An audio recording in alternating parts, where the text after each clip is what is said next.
Welcome back to Why We Buy It. Today we want to talk about the luggage that we bring with us on vacation, particularly Cope's favorite luggage. Yeah, it is by far my favorite luggage because it's easy to use, it's quite portable, and it is sentimental to me as well, but we'll get into that. Before we go there, something I want to mention is that if you've got the option to travel with just a carry-on, Do it. yeah, by all means, skip checking your luggage if you don't have to. Yeah, because you don't want the risk of them losing your luggage, which they've done with us. Getting beaten up. Yeah, you don't want to have to pay those crazy overage fees that they charge you if you're like a pound over.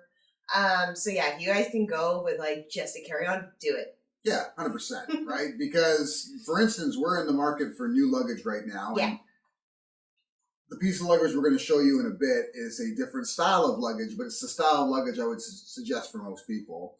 Well, especially if you're bringing a lot of formal stuff with you. Yeah, but if you just need something to carry everything, the traditional luggage is fine. We're looking for that right now, and the main reason we're looking for it is not because our luggage is worn out. No, it's a heavy. It's too big. Yeah. It's too big. Yeah. The airlines have significantly reduced the weight limits on what's allowed for luggage now, for your checked luggage. Mm-hmm. And having a giant piece of luggage is sort of counterproductive because every time we fill it, we end up going overweight. Yeah, and then we're those people that have to wait in line and like reorganize our luggage and, put on the sweaters or do whatever we have to do to get underweight again. Yeah, so now we're looking for like a medium-sized piece of regular luggage. That's for when we actually require it. Yeah. But 9 times out of 10, we're going to have carry-ons and what I'm going to show you now.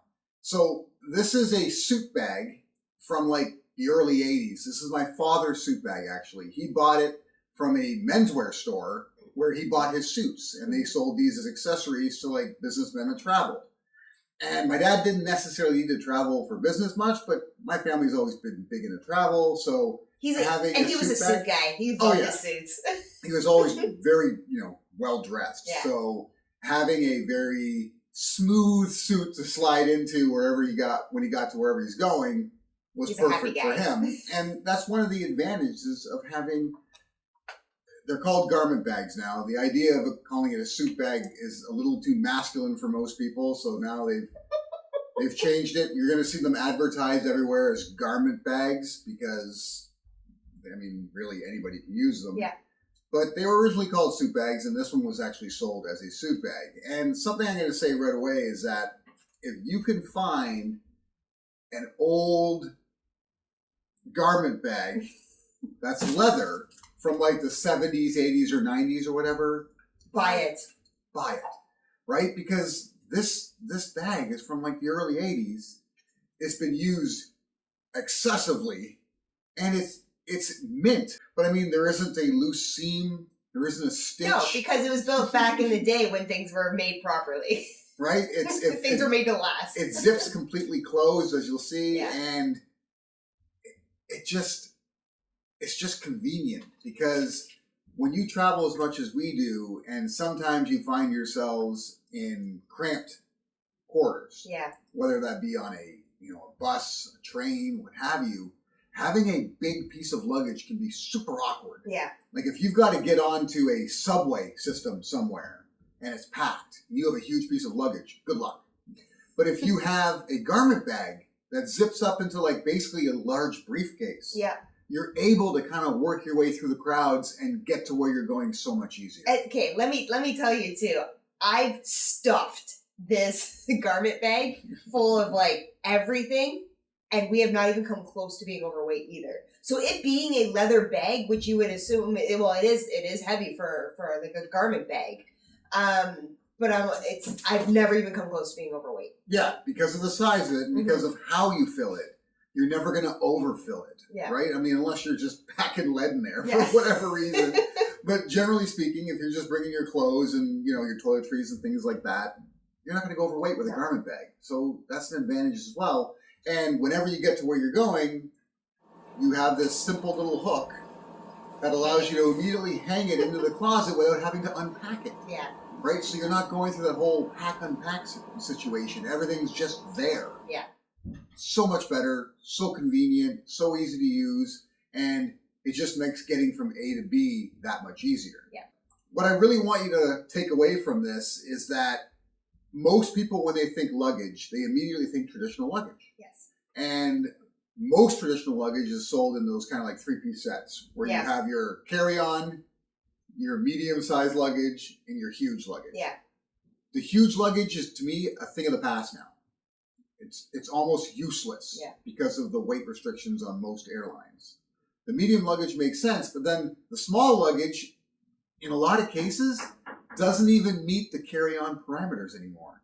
Yeah, they've really shrunk the carry-on parameters. Now, another thing, which we're not going to show you in this video, but our carry-ons are fabric, and I do recommend getting a fabric one because you can just squish it. So Amy's going to pack this suit bag up, and it begins with what goes on the inside of it itself. And she's starting with one of my suits. And the reason being is the first thing you put in is the least likely to get creased, right? Because it's going to have a number of different items on the inside that take away the sharp 180-degree crease that would be made if there's nothing else in there. So she starts with a suit, then she can add a bunch of my shirts. Of course, this can be dress pants, regular pants, what have you. But this is just for example. All of these hook on to a little hook point at the top so that when you get to where you're going, there's a hook that attaches to the top of this so you can hang them right directly into the closet.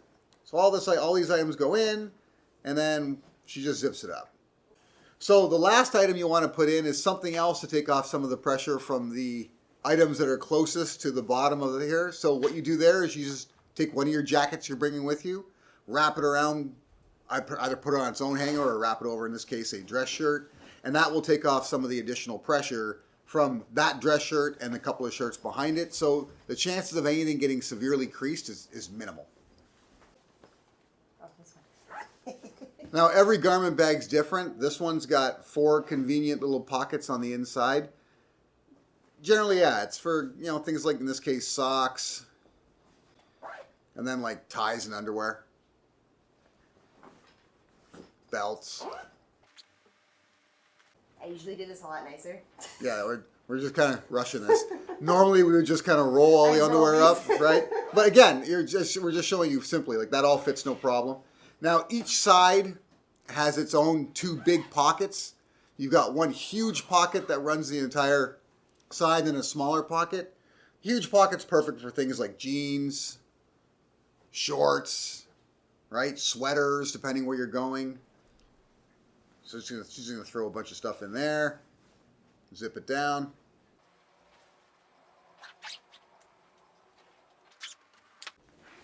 And then same thing on the other side. You got the thick pocket, and then again, one more smaller pocket. Smaller pocket, she's putting in t-shirts, undershirts, that kind of thing. And then this last big pocket, I always suggest, no matter where you're going, always have something warm that you can throw on. In this case, like a little jacket that's easy to throw on if necessary, because you never know if you're going to come across some cold weather, and having that on the outside of the bag where you can get to it quickly is convenient. Once it's all packed up and done, it does have these side zippers to close it completely so it doesn't flop around. But you're going to find that a lot of the garment bags these days don't zip close like this. A lot of them just have clips on the side, right? Like little D-ring clips that hold it together like this. But it's nice having that zipper and everything's just hunky-dory put together. Yeah. Noble loves it because it's soft. It's soft. Right? You press it The down. majority will come with a shoulder strap to make it easy to carry. Right? It's not. And that looks like it's super heavy, but honestly, it's not. It's not. It looks bulky because I packed it really. Yeah, terribly. that's probably 30 pounds. 25. Oh, not even. Yeah, 25, 30 This pounds is- maybe. This is like 20. And you're 20-ish. generally allowed 50. The chances of getting 50 pounds into that slim, but you're going to get enough, right? You're going to have enough to get by for 10 days easy with just one garment bag. And that's even with 2 people. So if you haven't yet, you haven't even thought about it, I would consider a garment bag for your next piece of luggage you purchase, because it's going to make your next trip that much easier to enjoy. Till next time, thanks for watching while we buy.